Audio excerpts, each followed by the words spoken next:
Bienvenidos, mi nombre es José Solís, yo trabajo como catedrático investigador para la Universidad del Valle, apoyando en ciertos programas académicos financieros, y el día de hoy tengo el agrado de poder presentar a Julio Lavalle.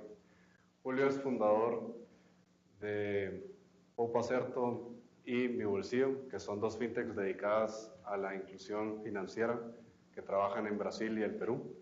Julio también ha trabajado con Massachusetts Institute of Technology, que es MIT por sus siglas en inglés, estudiando la economía conductual y también investigando los efectos que tiene la tecnología para la inclusión financiera en personas que son bancarizadas y personas que aún no son bancarizadas. Julio nos está apoyando para el primer webinar del programa de Banca Aprende. Banca Aprende es un programa que busca, a través de la responsabilidad social corporativa del Banco de los Trabajadores, Bantrap, poder crear competencias financieras y poder dar a conocer el uso de los diferentes productos financieros del banco, y así como poder promover como objetivo final la educación financiera dentro del país. Entonces, sin más preámbulo, los dejo con Julio Lavalle para la conferencia de hoy. Gracias, José. Gracias. Muchas gracias y de nuevo un honor por ser invitado por la UVG y por el Banco de Trabajadores, el Bantrap, para compartir un poco las tendencias y las experiencias que hemos encontrado en nuestro trabajo de inclusión financiera, no solo en Perú, en Brasil, en África y en varias otras partes del mundo.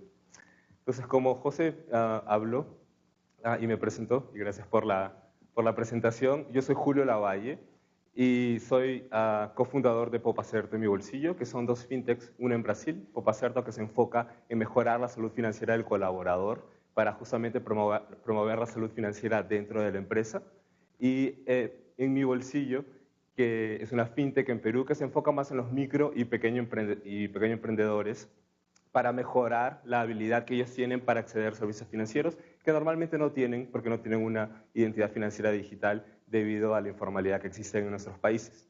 Yo soy apasionado por estudiar y entender el efecto de las tecnologías y de la economía conductual en la inclusión financiera en la población sub y desbancarizada en el mundo. Y eso es lo que he venido a compartir hoy día con ustedes.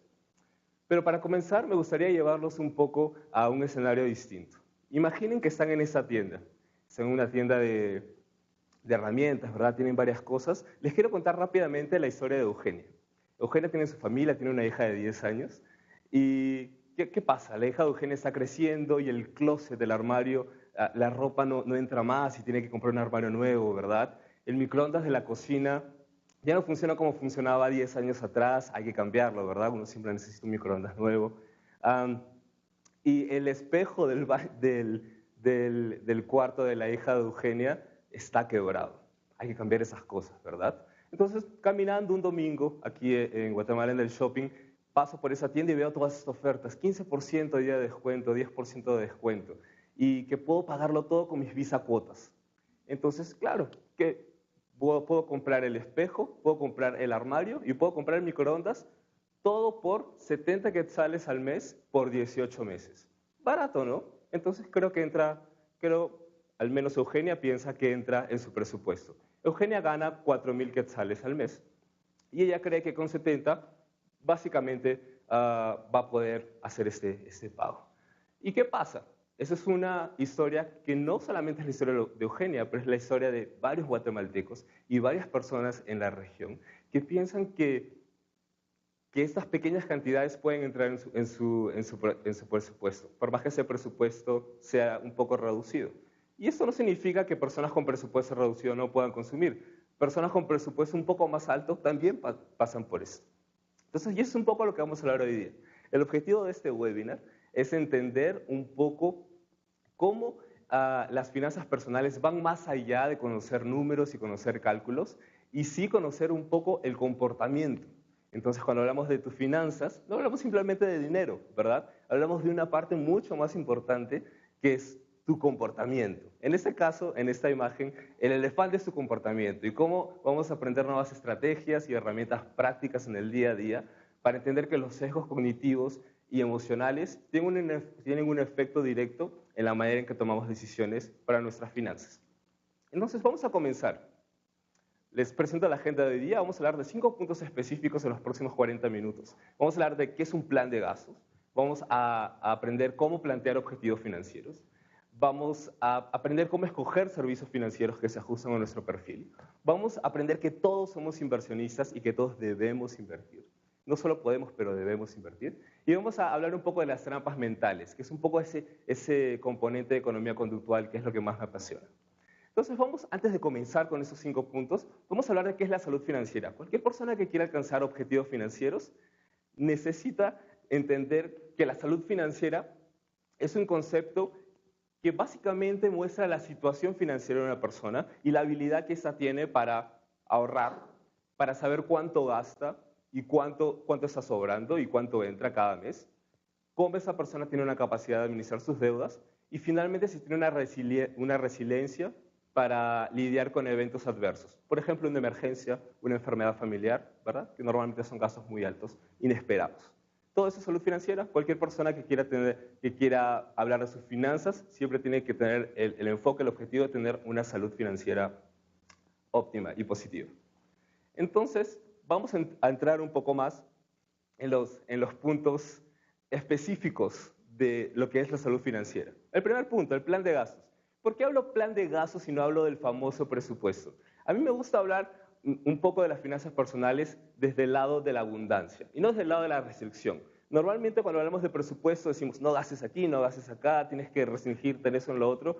El plan de gastos yo lo veo más como una forma de tú tener la libertad de decidir cuánto vas a gastar. Yo decido gastar esto en esta categoría, yo decido gastar este otro valor en una segunda categoría. Entonces, ese cambio de visión, ese abordaje distinto de cómo vemos la manera de gastar nuestro dinero, hace mucho la diferencia. Entonces, ¿cuáles son los 3 pasos específicos que yo recomiendo para hacer un plan de gastos? Primero, categorizar tus ingresos mensualmente. Ingresos y gastos mensualmente. ¿Qué pasa? Antes de comenzar a pensar en objetivos financieros, de alcanzar salud financiera, tengo que hacer un historial de cómo estoy gastando, ¿verdad? Entonces, si no sé cuánto está entrando exactamente, si no sé cuánto está saliendo exactamente, no sé cuánto tengo la capacidad para ahorrar. Entonces, a través de esto, vamos a hacer un segundo punto donde identificamos los patrones de ingresos y gastos. ¿Qué pasa? Un emprendedor, como por ejemplo yo, tenemos ingresos no necesariamente estables. Normalmente el 5% de las economías de nuestros países tienen empleos estables y un salario mensual que pueden considerar como un salario estable. Pero la mayoría no, y tenemos varios tipos de ingresos. Entonces entender esas tendencias de ingresos también es importante. Y los gastos, ideal diariamente. Si todavía no conoces cuánto gastas en comida, cuánto gastas en salida mensualmente, yo sé que algunos de ustedes saben y tienen una idea en la mente, pero es bueno anotarlo diariamente por un mes. Hagan ese ejercicio y hablamos también de los gastos hormiga, ¿verdad? Son los pequeños gastos que tenemos todos los días y que son el primer capítulo del programa OneTrap en la plataforma gratuita que pueden acceder en cualquier momento. Una vez que tenemos identificado esos patrones, puedo crear un plan de gastos y saber cuánto específicamente voy a gastar en cada mes. Vamos al segundo paso. Pero ¿cómo categorizo mis ingresos? Tenemos varios tipos de ingresos. Tenemos nuestro salario, tenemos ingresos por alquiler tal vez, un ingreso por pensión, ingresos por vacaciones pagas, ingresos por bonos y comisiones si somos vendedores y otros tipos de ingresos. Entonces tenemos que sumar todos los ingresos y ese ingreso es nuestro ingreso mensual, que puede variar, como les había explicado. Y los gastos, aquí es donde se complica un poquito más, pero no es tan difícil. Tenemos 3 tipos de gastos que yo considero importantes. Los gastos esenciales, que son los gastos que necesitamos para vivir. La comida, el alquiler de la casa o las cuentas de la casa, el transporte, la salud, la educación, ¿verdad? Tenemos gastos extras que tienen que ver un poco más con nuestro estilo de vida. Por ejemplo, ir al gimnasio, el mantenimiento de la casa, las mascotas, ir a la peluquería X o Y para hacer tal tipo de tratamiento. Son cosas que son importantes para nuestras vidas, pero no necesariamente son esenciales. Y finalmente, nuestros objetivos financieros. Esa es la tercera área. Todos esos tipos de gastos se dividen en gastos fijos y gastos variables. Gastos que vamos a tener todos los meses y gastos que van a ir cambiando todo el mes. Por ejemplo, algunas veces te resfrías y tienes que comprar una medicina y tienes que ir a la farmacia, es un gasto variable, ¿verdad? Que apareció en un momento específico. yo estoy compartiendo y después se los voy a pasar y pueden entrar más tarde en el Facebook Live a una planilla con todos esos tipos de gastos para que puedan automatizar esa organización de los gastos. Ahora no la pueden ver muy bien, pero hasta coloqué el link ahí abajo para que más tarde puedan acceder con más en calidad y comiencen a hacer este primer paso para organizar sus finanzas. Pero muy bien, ya tenemos nuestro plan de gastos. ¿Y ahora qué pasa? Tenemos una técnica que es muy interesante y muy importante y que de hecho la aplicamos en nuestros servicios financieros también, con nuestros aplicativos. La técnica del 50-30-20. ¿Qué es lo que dice esta técnica? Que si bien tú sabes cuánto gastas en cada categoría, existen límites que debes poner para cada categoría. Se dice que una persona financieramente saludable debe gastar solo hasta 50% en los gastos esenciales. Es decir, de nuevo, los gastos que te ayudan a vivir, ¿verdad? Que sin ellos no podrías vivir, como la casa, la comida, la educación, la salud y todo lo básico. El 30% debe ir para gastos extras, que son los gastos de estilo de vida, como había explicado. Y finalmente, y no finalmente, el 20% para objetivos financieros. Es importante que no porque mencioné objetivos financieros al final, es que los objetivos financieros es lo que sobra, sino que debe ser más bien lo primero que separo para guardar cada mes. Y ojo, si quieren que les dé una recomendación de los mejores objetivos con los que pueden comenzar, son, primero, pagar las deudas o consolidar las deudas. Esa es la mejor decisión para tomar. El segundo objetivo, crear un fondo de emergencia. Porque uno nunca sabe cuándo alguien puede quedarse enfermo, cuándo puede acontecer algún problema en la casa, y normalmente esos casos son muy grandes. Y si no tenemos ese fondo de emergencia o por ahí nos quedamos desempleados, no tenemos cómo sobrevivir los próximos meses. Se recomienda que un fondo de emergencia debería ir de 3 a 6 meses de tu salario actual. Entonces piensa un poco en eso y antes de pensar en objetivos de consumo, piensa en esos objetivos que también son importantes. Tener un fondo de emergencia guardado, tener unas deudas consolidadas y saber cuánto vas a pagar cada mes. Muy bien, entonces estamos listos para pasar a la próxima sección. Pero antes de olvidarme, tenemos la primera trampa mental, que es la parte, el componente conductual. Si bien nosotros categorizamos nuestras finanzas en pequeños baldes, como les decimos nosotros, por ejemplo, estoy ahorrando para la fiesta de 15 de mi hija, pero tengo un gasto que debo hacer ese fin de semana y de nuevo, no tengo ese cash disponible para pagar, voy a usar mi tarjeta de crédito para pagar porque el dinero para la fiesta de los 15 de mi hija es sagrado, no lo voy a tocar. ¿Qué es lo que pasa? Eso se llama, y según Richard Taylor, que es el Premio Nobel de la Economía del año pasado, nos dice que las cuentas mentales son formas distintas, es una forma de pensar para pensar en dinero de distintas maneras según el origen y según a dónde se dirige ese dinero. Si es la fiesta de 15 de mi hija, para mí es sagrado y no lo voy a tocar, y tiene más sentido para mí usar mi tarjeta de crédito y pagar intereses. ¿Eso tiene sentido? No mucho, pero eso significa, justamente responde a que nosotros no siempre tomamos decisiones racionales. Algunas veces tomamos decisiones irracionales como esta. Prefiero guardar el dinero que tengo para un evento específico, como la fiesta de 15 según el ejemplo, y prefiero gastar con mi tarjeta de crédito y pagar más intereses. Entonces, esa es la primera trampa mental de la que tenemos que estar alertas todo el tiempo. Las cuentas mentales. Muy bien, tenemos nuestros planos de gastos y nuestro plan de gastos, y ahora cómo plantear objetivos. A mí me gusta mucho hablar de Gary Ladman y Eric Locke, porque ellos son quienes crearon la teoría del planteamiento de objetivos. Ellos dicen que para que un objetivo pueda llegar y pueda tener un resultado concreto, estos deben ser específicos y estos deben ser desafiadores. Ni muy fáciles ni muy difíciles. ¿Voy a ahorrar 10 quetzales al mes? Tal vez es muy fácil. ¿Voy a ahorrar 1.000.000 de quetzales al mes? Tal vez es muy difícil. ¿Por qué no nos ponemos un objetivo que esté justamente a par con lo que nosotros gastamos y con lo que nosotros ganamos? Entonces, de hecho, en varios estudios que se han hecho, las personas que escriben sus objetivos y escriben el paso a paso para llegar a esos objetivos en temas financieros pueden ahorrar hasta 300% más de las personas que no plantearon esos objetivos. Y es muy fácil, porque algunas veces cuando doy este tipo de conversaciones o de charlas, muchas personas dicen, yo quiero viajar, el otro año cumplo 30 años y voy a viajar con mi familia y voy a comprar una casa. ¿Y cómo es tu casa? ¿Dónde la vas a comprar? ¿En qué barrio? No sé, es una casa, pero no sé. ¿Y es un departamento o es una casa con jardín? No tengo idea. ¿Y cuánto cuesta? Tan poco. Entonces, ¿cómo sabes cuánto vas a ahorrar cada mes para llegar hasta allá? Igual, quiero viajar. ¿Quiero viajar a Acapulco o quiero viajar a Antigua? Entonces son dos costos distintos, ¿verdad? Y para eso tenemos que ser muy específicos. Y esa es la primera recomendación para plantear objetivos financieros. ¿Cómo alcanzo objetivos financieros? La economía conductual nos da 3 consejos específicos. Primero, hacer divertido y gratificante en el presente ese objetivo. Ahorrar ahora, en este momento, para todo el mundo es muy pesado. ¿Para qué voy a ahorrar ahora si recién voy a ver los frutos en el futuro, verdad? Entonces, ¿de qué manera podemos pensar en una recompensa ahora para que se nos sienta bien, para que se sienta bien, ahorrar? Otra técnica es bloquear el futuro. Eso significa tomar decisiones ahora para cuando el futuro viene al presente.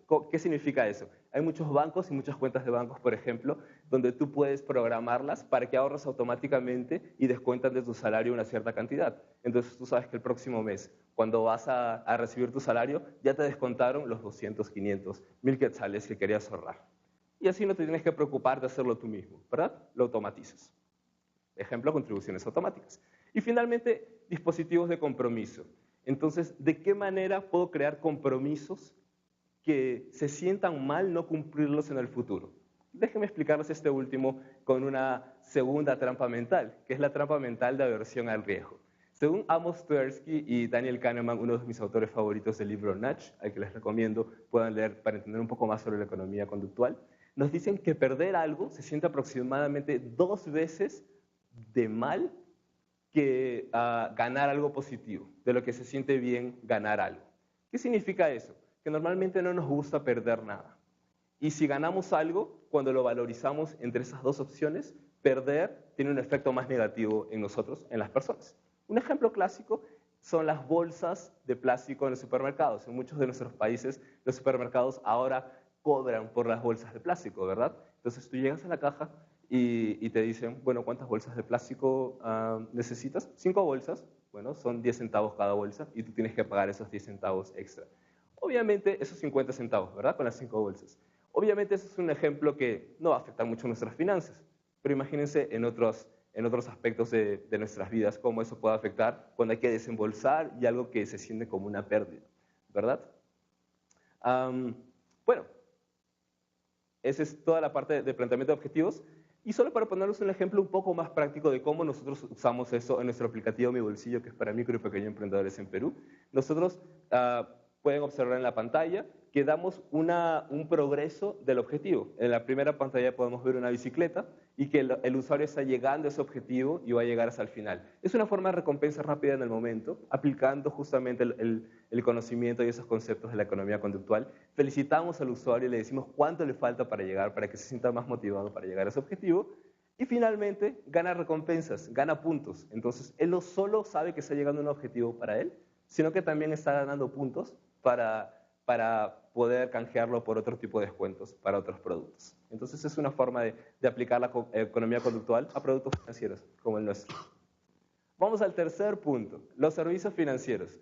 Tener servicios financieros y adquirir servicios financieros es responsabilidad de todos. Muchas veces decimos, los bancos no hablan nuestro idioma, no entendemos bien, pero tenemos Internet. Y Internet nos ayuda mucho a poder investigar y poder ver cuáles son los servicios financieros que se ajustan a nuestro perfil. Pero no podemos salir a investigar qué servicios financieros se ajustan a nuestro perfil si no los conocemos. Sería interesante poder ver cuántas operaciones hago al mes. ¿Cuáles son mis operaciones? ¿Retiro o ahorro? ¿O saco todo el dinero apenas gano? ¿O hago muchas transacciones? Según ese perfil, yo voy a poder salir al mercado o poder salir y ver en Internet cuál es el mejor servicio financiero que se ajusta a mí. Y normalmente, ¿qué pasa? Que por estas 2 trampas mentales, que voy a adicionar la tercera y la cuarta trampa mental, terminamos adquiriendo servicios financieros que no se ajustan a nuestro perfil, uno, y que terminan siendo mucho más caros, como la trampa mental de la inercia. ¿Qué pasa? Es muy costoso para nosotros movernos de una entidad financiera para otra, hacer un cambio tan grande, ¿verdad? Especialmente en los bancos cuando hay que ir personalmente, hay que llenar el papel, hay que llevar el documento, firmar por aquí, por allá, la copia de esto y lo otro, para poder abrir una cuenta. Algunas veces pasa así, los bancos están cambiando un poco, volviéndose un poco más digitales, pero hacer ese cambio pesa todavía. Y la trampa mental del efecto manada. ¿Qué nos dice esta trampa mental? Que cuando sabemos que un grupo de personas cerca de nosotros ya tiene una cuenta en ese banco o hace alguna cosa, si todo el mundo lo hace, yo también lo hago. Si toda mi familia tiene cuenta en un banco A, yo también voy a tener cuenta en el banco A porque ya lo conozco y estoy de alguna manera fidelizado. Eso es bueno, sí, porque confiar en las personas a tu alrededor da una cierta confianza sobre los servicios que vas a adquirir. Pero al mismo momento tienes que darte cuenta que tú también puedes investigar y tal vez hay otro servicio financiero que se ajusta más a ti, tal vez está más barato. Entonces tomemos eso en cuenta para escoger servicios financieros. Vamos a la cuarta, la inversión. Es uno de los temas que más me gustan. Y muchas personas me preguntan, ¿en qué debo invertir? Yo no tengo plata para invertir. Puedes invertir, todos somos inversionistas. No importa cuánto ganes, siempre puedes invertir. Y te vamos a enseñar rápidamente en un par de pasos cómo. Te voy a poner un ejemplo súper fácil para que entiendas el primer concepto de inversión, que es el interés compuesto. Vamos juntos porque te puedes perder en esos tantos números. Tenemos dos usuarios aquí, tenemos a José arriba y tenemos a Araceli abajo. Ambos en el año 1 van a invertir 1.000 quetzales en un banco que tiene una tasa de interés muy alta, por cierto, de 10% anual. José invierte los 1.000 quetzales y él va a ganar 10%, ¿verdad? ¿Cuánto es 10% de 1.000? Es 100 quetzales. Pero al final del año José dice, yo no voy a dejar mi interés aquí, yo me lo voy a agarrar y me voy a comprar una mochila. Una mochila que me gusta, me la compro para Navidad. Y bueno, y así sigue el año 2. Y el año 2, de nuevo, José comienza con 1.000, ¿verdad? No comienza con 1.100 porque ya retiró su interés. Comienza con 1.000, de nuevo gana 100 quetzales y al final del año José se quiere comprar unas zapatillas, unos tenis y retira su interés del banco. Año 3, José comienza con 1.000 de nuevo, no tiene interés ganado y llega al fin del año 3 y José se quiere comprar un par de lentes para poder ir a la playa. ¿Qué pasa? Sucesivamente José sigue sacando el interés todos los años y no lo deja acumularse.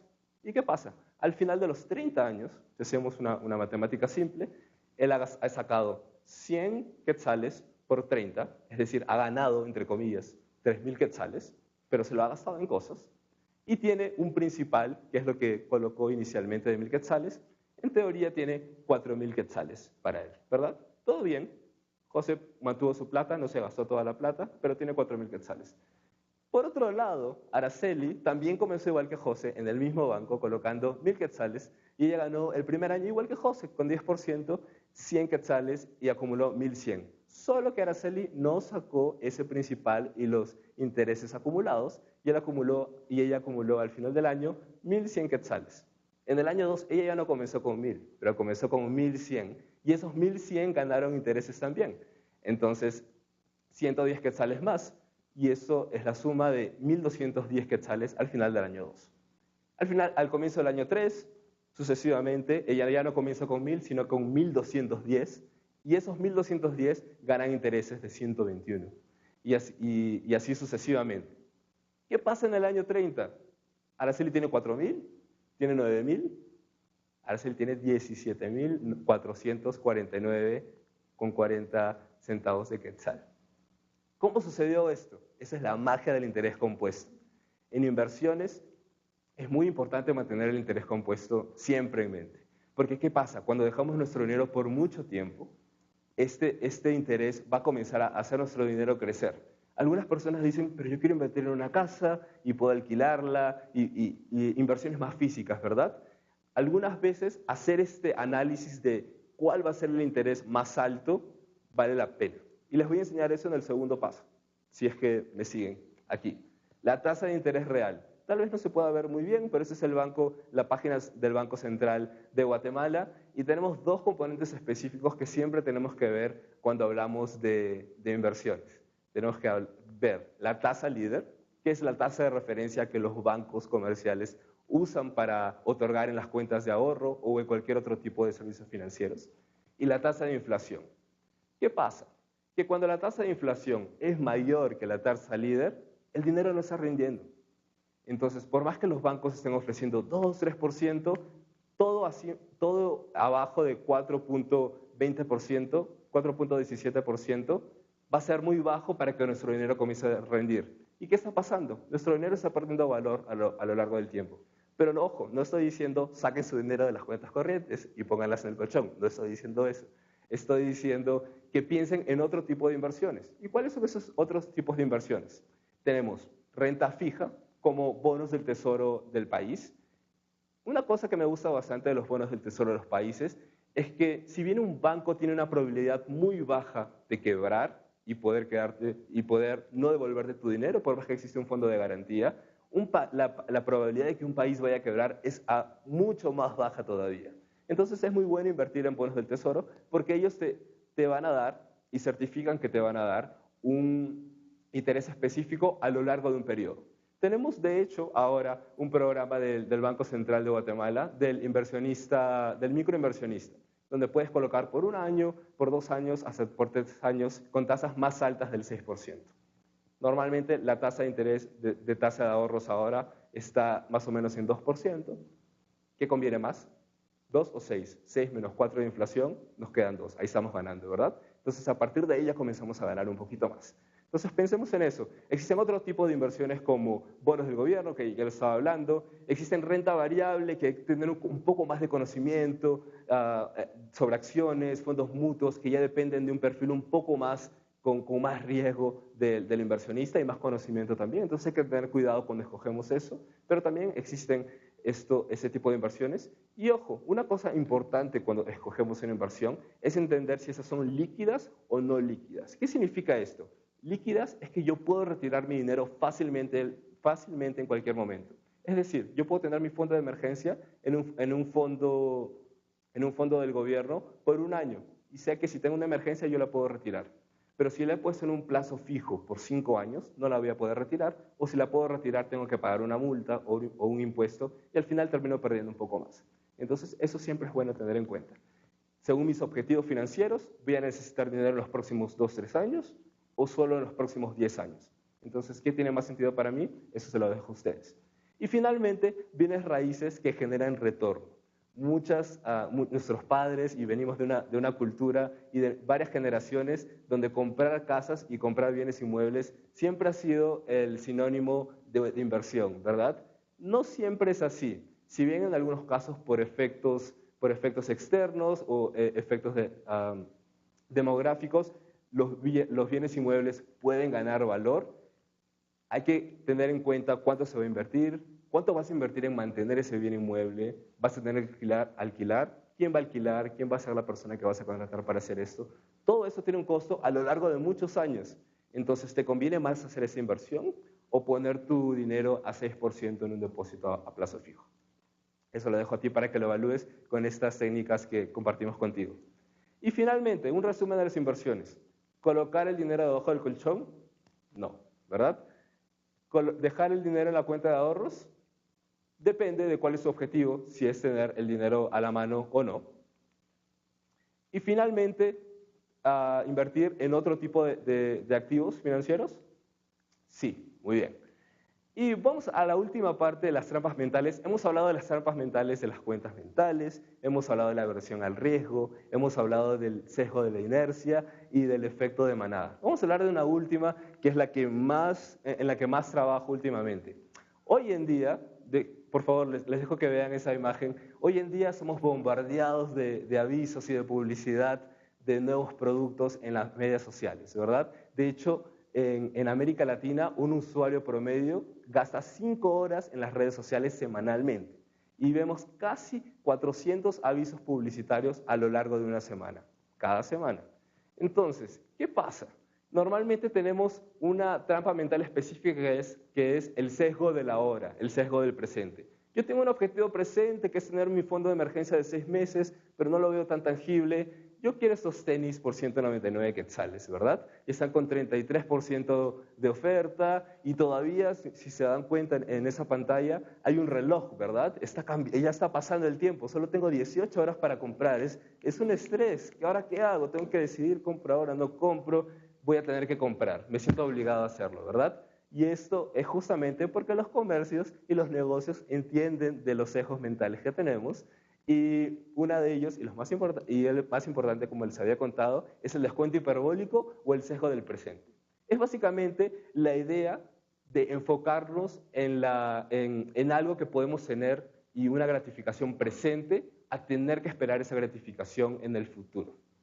Entonces, ¿Cómo hacemos eso? Por ejemplo, yo sé que debo comer saludable para poder ser saludable cuando sea un poco mayor, pero ahora digo, ahora estoy bien, voy a comerme una buena hamburguesa, unas papas fritas con ketchup y mostaza, ¿verdad? Y ya mañana voy a comer más saludable. Igual es cuando ahorramos, tenemos ese mismo sesgo. Yo sé que tengo que ahorrar para el futuro, pero hoy día voy a divertirme un poco con lo que tengo. Igual, tengamos eso en cuenta. ¿Y cómo aplicamos esto? De nuevo, en uno de nuestros aplicativos en Brasil tenemos una funcionalidad de consulta. Entonces, cuando el usuario ya tiene un objetivo registrado en el aplicativo y el usuario le puede consultar al aplicativo, oye, mi objetivo es comprar una bicicleta, pero vi unos tenis en esta tienda que son muy buenos. Y el aplicativo le responde, bueno, te vas a demorar un número de meses, en este caso 2 meses más, para alcanzar ese objetivo. Entonces, ¿qué pasa? Está trayendo ese efecto futuro al presente. Y eso es lo que deberíamos hacer nosotros mentalmente también cuando tenemos que tomar decisiones de compra. Es un buen ejercicio. De hecho, hicimos un estudio dentro del aplicativo con los usuarios del aplicativo y mandamos 3 mensajes distintos a nuestros grupos de usuarios. Un grupo recibió que te vas a demorar en tiempo, te vas a demorar 2 meses más, 5 meses más en alcanzar el objetivo. Otro grupo de usuarios recibió el mensaje de horas de trabajo, te vas a demorar un número X de horas de trabajo para alcanzar tu objetivo, porque ahora vas a comprar algo más que no estaba planeado. Y finalmente pusimos un mensaje de reducción de gastos en otra categoría. Es decir, ahora, como vas a comprar los tenis, vas a tener que dejar de salir 2 semanas. Los resultados están ahí. Las personas que recibieron el mensaje de tiempo, solo el 35% dejaron de comprar ese nuevo producto. Las personas que recibieron el mensaje de reducción de otra categoría, solo el 22% dejó de comprar el producto. Y finalmente, las personas que recibieron el mensaje de las horas del trabajo, 59%, un número mucho mayor, dejó de comprar ese producto. ¿Y por qué? Nos preguntamos. De nuevo, no sé si recuerdan, hablamos de la aversión al riesgo, ¿verdad? Entonces, es más doloroso para nosotros perder que ganar la misma cantidad. Entonces, yo no quiero trabajar, poner más de mi sudor en el trabajo para poder comprar esos tenis. Yo quiero continuar con mi objetivo de comprar la bicicleta o tener mi fondo de emergencia. Entonces, estas son algunas de las experiencias donde hemos aplicado justamente este aprendizaje y esas mejores prácticas de inclusión financiera, de tecnología y economía conductual en nuestros servicios financieros y que pueden ser aplicados no solo en nuestro día a día, sino que en los servicios financieros también que se les ofrecen a todos los usuarios del banco. De nuevo, recapitulando, hemos pasado por cómo hacer un plan de gastos, cómo plantear objetivos, cómo escoger servicios financieros, cómo invertir y cómo entender las trampas mentales más importantes que algunas veces entran en nuestro día a día y no nos ayudan mucho en la toma de decisiones financieras. Muchas gracias y dejo abierto para cualquier pregunta y feliz de responder. Gracias.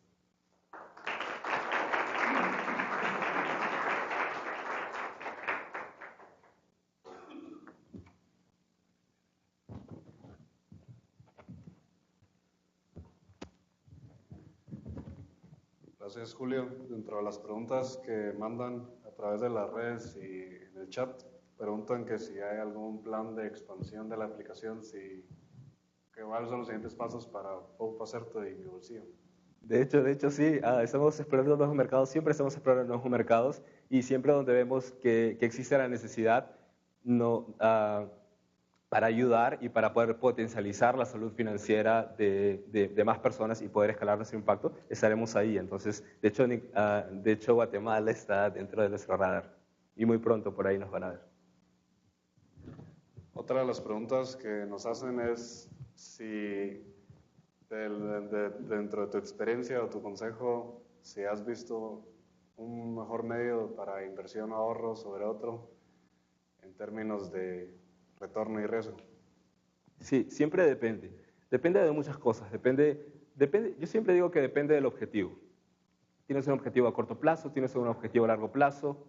Vas a necesitar ese dinero en los próximos 6 meses, próximos 2 años o en los próximos 30 años. Dependiendo de eso vas a ver cuál es el plazo al que vas a dedicar tu inversión. O tal vez es un objetivo de vida.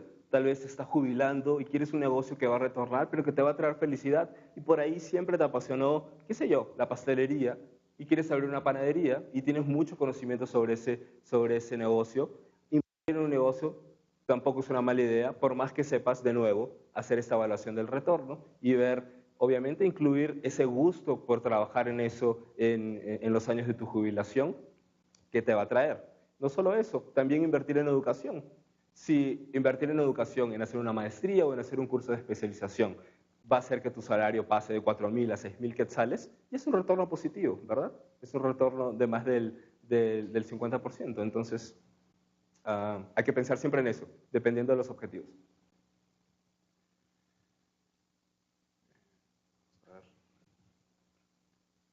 Dentro del público, en lo que terminan de enviar preguntas por las redes, no sé si alguien quisiera, alguno de los medios o alguien presente quisiera hacer una pregunta a Julio.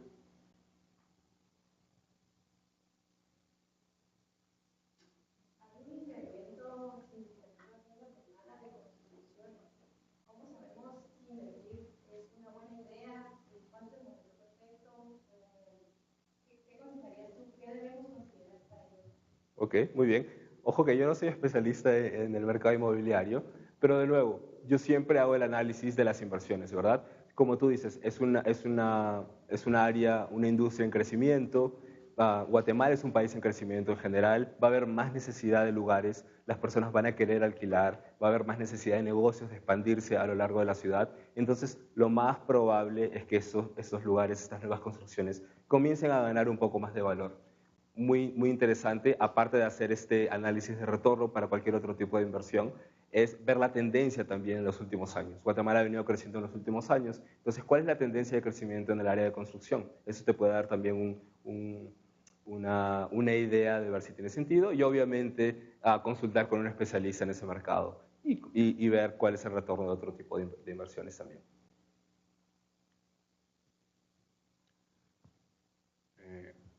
Hacen una pregunta de nuestro campus Altiplano respecto a si tenés algún pensamiento o si en algún momento has estudiado acerca de la economía solidaria. De la economía solidaria, claro que sí. De hecho, Popacerto en Brasil nació para atender a las poblaciones subdesbancarizadas, quiere decir las poblaciones que no tienen acceso todavía a servicios financieros formales y las que tienen pero no usan esos servicios financieros. Muchas veces nos pasa y por ahí nos sentimos familiarizados que recibimos el salario y sacamos toda la plata, ¿verdad? Porque no, por varios motivos. Nos gusta tener el dinero con nosotros o tenemos que pagar varias cosas al mismo día de que recibimos el salario.